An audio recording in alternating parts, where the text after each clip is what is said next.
दोस्तों राम राम सा मैं थाको दोस्त थाको भाई लो थाको मित्र हुकुम सिंह। एक ऐसी क्राइम स्टोरी जो वेब सीरीज के रूप में पूरी तरीके से और हिंदुस्तान के नक्शे में यहाँ पुलिस के लिए वो एक स्टोरी जिसको पुलिस ने सॉल्व आउट कर दिया है। नवलगढ़ थाने का यह मामला है। वीणा दास की ढाणी का रहने वाला सईराम जो अपनी पत्नी के इलाज के लिए उसको अपने इलाज के लिए पत्नी को साथ ले जाता है जयपुर। पूरी प्लान तरीके से एक मर्डर मिस्ट्री जिसको सॉल्व किया है नवलगढ़ पुलिस ने। और जिस तरीके से पढ़ते आप सुनेंगे आप सोचेंगे कि क्या इस तरीके से एक पति अपनी पत्नी की हत्या कर देता है, लेकिन मिस्टर सईराम ने अपनी पत्नी की हत्या की है और वो भी इतने प्लान तरीके से कि रोंगटे खड़े हो जाएंगे। ये कहानी स्टार्ट होती है आज से 6 महीने पहले, जब सईराम के साथ में उनकी धर्मपत्नी के 7 फेरे होते हैं। 7 फेरे पूरे होने के साथ ही वो सोचता है कि मुझे इसको रास्ते से हटाना है। उसके पीछे क्या क्या कारण, लेकिन पुलिस की हिस्ट्री में जो सबसे बड़ा मेन कारण निकल कर आया है कि वो पूरी तरीके से एक मेडिकल जर्नलिस्ट के साथ साथ में वो बड़ा एक क्राइम रचने वाला सईराम बन चुका था, जिसने अपनी पत्नी की पॉलिसी बनाता है, LIC से वो इंश्योर करता है। और इसके साथ में जो बाइक होती है वो भी इंश्योर्ड थी, और भी जो गोल्ड लोन अपनी पत्नी के नाम लेता है उसको भी इंश्योर्ड रिकवरी के अंतर्गत। इस तरीके से टोटल लगभग 53 लाख क्लेम लेने का उसका ये पूरा प्लान था। उस प्लान में सबसे पहले उसने जब शादी के 2 महीने बाद में वो प्लान करता है कि मुझे इसको छत से थ्रू आउट करना है, छत से डाल गिर कर उसकी हत्या करनी है, लेकिन उसे लगता है कि मैं सीधे रूप से इस पर टारगेट पर आ सकता हूँ। वो अपराध वहाँ न कर कर वो प्लान करता है कि उसे किस तरीके से अपनी वाइफ को रास्ते से हटाना है। और जहाँ पर उसकी बघेरा गांव में वो मेडिकल की दुकान थी, अपने साथ वो ऐसे युवकों को साथ में लेता है जो युवक इस क्राइम में बराबर के भागीदार बन चुके हैं, लेकिन उनका प्रोफेशन जिस पुराना रिकॉर्ड नहीं रहा है। उस सईराम ने उन युवकों का माइंड वॉश करता है, उन युवकों को लोभ लालच देता है और लालच दे देकर उन युवकों को अपने साथ में ले लेता है, बराबर का वो भागीदार बना देता है। जिन युवकों का अभी जीवन प्रारंभ ही नहीं हुआ है, वो युवक सईराम के साथ में सलाखों के पीछे।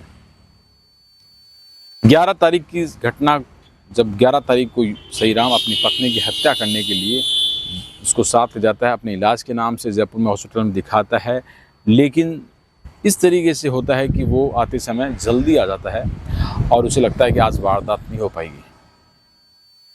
अगले दिन वो इस मर्डर मिस्ट्री को प्रारंभ करता है। फिर सुबह 4 बजे रात को अलार्म भरता है और अपनी वाइफ को 12 तारीख को 12 मई को एक बार फिर जयपुर ले जाता है। वाइफ का मन नहीं था, पहले दिन वो साथ थी। कहते हैं पति पत्नी के साथ की ये रिश्ते की कहानी कितनी दर्दनाक कहानी बन चुकी है, तो सुनेंगे उसके रोंगटे खड़े हो जाते हैं। पत्नी पहले दिन वो कहती है, जब पति के दर्द होता है तो पत्नी कहती है मैं आपके साथ चलूँगी। दूसरे दिन 4 बजे का अलार्म भरता है वो, दूसरे दिन भी पत्नी तैयार होकर चाय पीकर दोनों रवाना होते हैं जयपुर के लिए। उस पत्नी को पता नहीं था ये उसका अंतिम सफ़र है। आज वो शाम को घर जब आएगी तो वो डेड बॉडी के रूप में आएगी, क्योंकि पूरी तरीके से प्लान मर्डर सईराम कर चुका था। सईराम अपने भगेरा जो मेडिकल उसका जो शॉप थी वहाँ वो प्लान करता है। वो अपने गांव के एक सचिन नाम के लड़के को साथ में मिलाता है। वो सचिन का माइंड वॉश करके उसको शामिल करता है कि मैं अपनी वाइफ को इस तरीके से रास्ते से हटाऊंगा। उसको इंश्योर्ड है, उसका इंश्योर्ड का पैसा उठाएंगे, साथ में हमने गोल्ड लोन लिया उसका पैसा उठाएंगे, एक क्लेम उठाकर पूरी तरीके से बाइक इंश्योर्ड है और ATM इंश्योर्ड। इस तरीके से वो टोटल लगभग 52-53 लाख का फिगर आ रहा है। इस पैसे को हम लोग बांट लेंगे, जिसमें 50,000 रुपये वो सचिन को साई के देते हैं। चूँकि सचिन भी मेडिकल नर्सिंग किया हुआ एक लड़का था, वो उसमें शामिल होने के साथ साथ में अपने साथ में दूसरे लड़कों को शामिल करता है। अपने दोस्त या मित्र रिश्तेदार को शामिल करने जो उसके साथ बैठते हैं, सचिन शामिल करता है तीसरे साथी को, मिस्टर मुकेश, जो नवलगढ़ के पीपली चौक का रहने वाला है, वहाँ उसको शामिल करता है।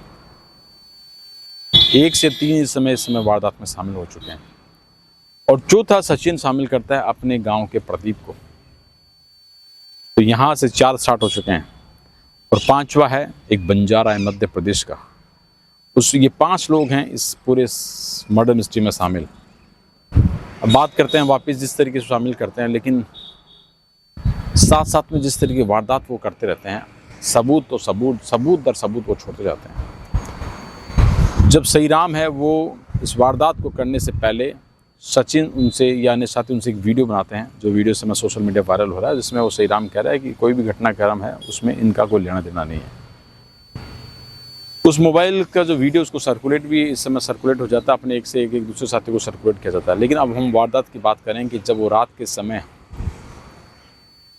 सहीराम अपनी वाइफ के साथ में नौगढ़ पहुंचता है जयपुर से, तो दिन में उसने जब बाइक सचिन को दी रखी थी वो बाइक रिसीव करता है, और बाइक रिसीव करने के बाद में अपने वीणादास की ढाणी के रास्ते को जाते हैं, जिसमें सचिन है वो आगे उस गाड़ी को एस्कॉर्ट करता है कि आगे कोई जहां उनको वारदात अंजाम देनी है, जो बड़वासी का जोड़ा है, वहाँ कोई आगे उनको नहीं मिले। तो सचिन और एक अन्य साथी वो जो बंजारा है, इसमें जो सचिन के साथ में एक व्यक्ति और है जो आगे वहाँ बड़वासी का जो पॉइंट है, ट्रायंगल जो स्कूल वाला पॉइंट है, वहाँ पर वो पहुँच जाते हैं।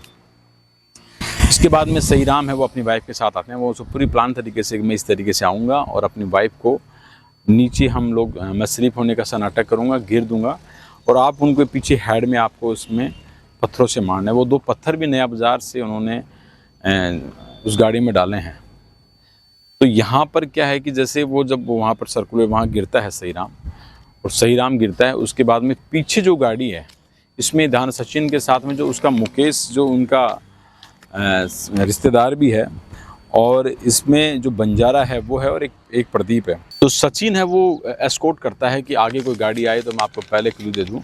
उस सचिन के एस्कॉर्ट के पीछे सहीराम अपनी वाइफ के साथ में आता है, जहां पर जो घटनास्थल है वहां सहीराम अपनी गाड़ी को, बाइक है उसको एक स्लिप जैसे एंगल में दिखाता है और खुद सड़क के दूसरे एंगल से दूसरे साइड में गिर जाता है, और वाइफ वहाँ गिरती है। और पीछे जो गाड़ी में आ रहे हैं वो मुकेश और प्रदीप और राम सिंह बंजारा, ये तीनों गाड़ी में आते हैं। जो बताया जा रहा है कि 2 पत्थर ये लोग नया बाज़ार के आसपास से इन्होंने वो पत्थर उनको पिक किया है। 2 जो पत्थर है, उस पत्थर से उस समय वो महिला जैसे वो गिरती है तो वो पत्थर से दोनों उतरते हैं। इस समय जो मुकेश है वो गाड़ी चला रहा है, और प्रदीप और राम सिंह ये इस समय अभी जो प्रारंभिक पूछताछ है, ये दोनों इस इस्तेमाल वारदात को इसमें वो मारपीट जो पत्थर से पहला वार करते हैं, उसमें प्रदीप और ये राम सिंह बंजारा। यहाँ पर वो पत्नी पूरी तरीके से जख्मी हो जाती है और पूरी तरीके से वो बेसुध होती करा रही है, तड़प रही है, उस साथी को आवाज़ दे रही है जिसके साथ उसने 7 फेरे लिए हैं, और वो साथी दूसरी साइड है। वहीं यहाँ से वो जो गाड़ी है उसको वो आगे यूँ लेकर और बड़वासी की तरफ चले जाते हैं।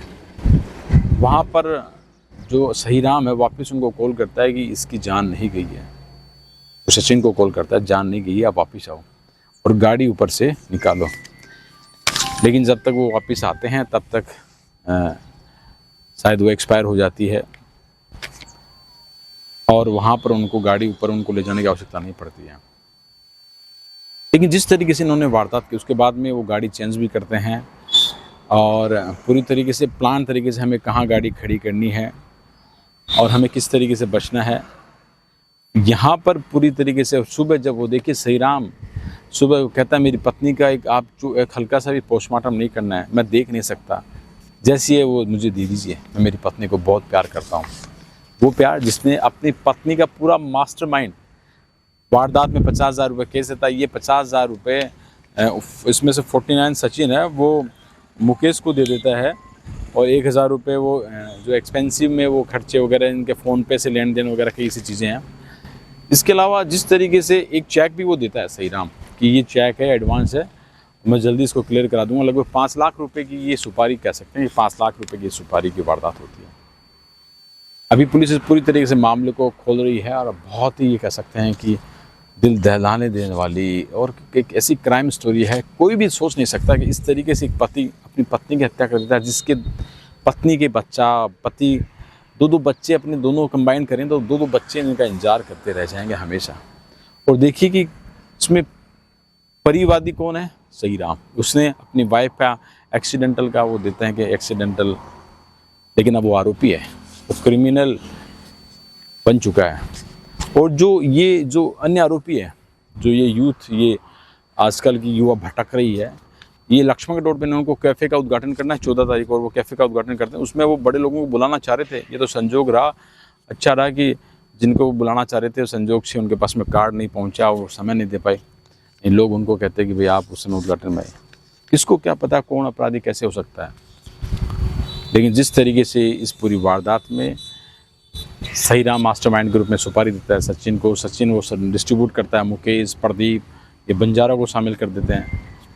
तो आप देखें किस तरीके से ऐसे लोगों को कड़ी से कड़ी सज़ा हो, सब लोग जहाँ डिमांड कर रहे हैं। और साथ में अपने जीवन के अंतिम सांसों तक सही राम को ये एहसास होना चाहिए कि उसने उस रिश्ते को कलंकित नहीं अभी तो विश्वास का वो धागा तोड़ा है जिसको 7 फेरों के साथ में भगवान ने बनाया है। और मुझे पूरा विश्वास है जब इस मामले में जब न्यायिक रूप से उन्हें सज़ा जब डिक्लेयर की जाएगी तब उनका कभी जो कमेंट आएगा ना वो ऐतिहासिक होगा। कि जुडिशरी में जो सज़ा के दौरान जो कमेंट आता है वो एक नज़ीर बनता है। और इस मामले में पूरी तरीके से पुलिस ने भी जब उसका मोबाइल उसका रिसीव करते हैं किसी भी तरीके से एहसास नहीं होने देते, और जो आरोपी हैं उन लोगों को पूरी तरीके से फ्री कर रखा था। सब नज़र थी पुलिस की, नौगढ़ पुलिस की। CI सुगंध सिंह इस पूरे मामले की जांच उनके पास में बिजानिया और उनकी पूरी टीम, उनके अपने मार्गदर्शन में उच्च अधिकारियों के मार्गदर्शन में राजवीर सिंह हो और तमाम अन्य अधिकारी हो, सब लोग साधुवाद के पात्र हैं। एक बहुत बड़ा क्राइम उन्होंने खोला है, आमजन में विश्वास, अपराधियों में भय का स्लोगन को सार्थक किया। लेकिन जिस तरीके से वो महिला वहाँ तड़पी है हम कल्पना नहीं कर सकते। इस पूरी तरीके से मामले में इसमें जुड़ी हुई कुछ ऐसी कड़ियाँ हैं जिनको हम बता नहीं सकते, जिससे आने वाले अपराधों में अपराधी और भी ज़्यादा सावधान हो जाती है। लेकिन वाकई इन्होंने जो अपराध किया है विशेष रूप से सही राम ने, वो रिश्तों को ख़त्म करने वाला अपराध है, वो जिसके शब्दों में बयान नहीं कर सकते। इस तरीके से वो अपराध उसने किया है। और साथ में जिस अपराधी में शामिल करवा लिया, मुख्य अपराधी उनको भी बना दिया, क्योंकि उन्होंने मर्डर को पूरी तरह अंजाम दिया है। जो युवा है जो दिग्भ्रमित हो रहे हैं, ऐसे युवाओं पर उनके गार्जियनों को, उनके पड़ोसी लोगों को सबको सोचना चाहिए कि क्या इस तरीके से हमारे बच्चे किधर जा रहे हैं। पूरी मॉनिटरिंग जरूरी है विशेष रूप से, अन्यथा कभी अन्य वारदात में आपके परिवार के लोग भी शामिल हो सकते हैं। ये आप लोगों को हमेशा ध्यान रखना है। धन्यवाद।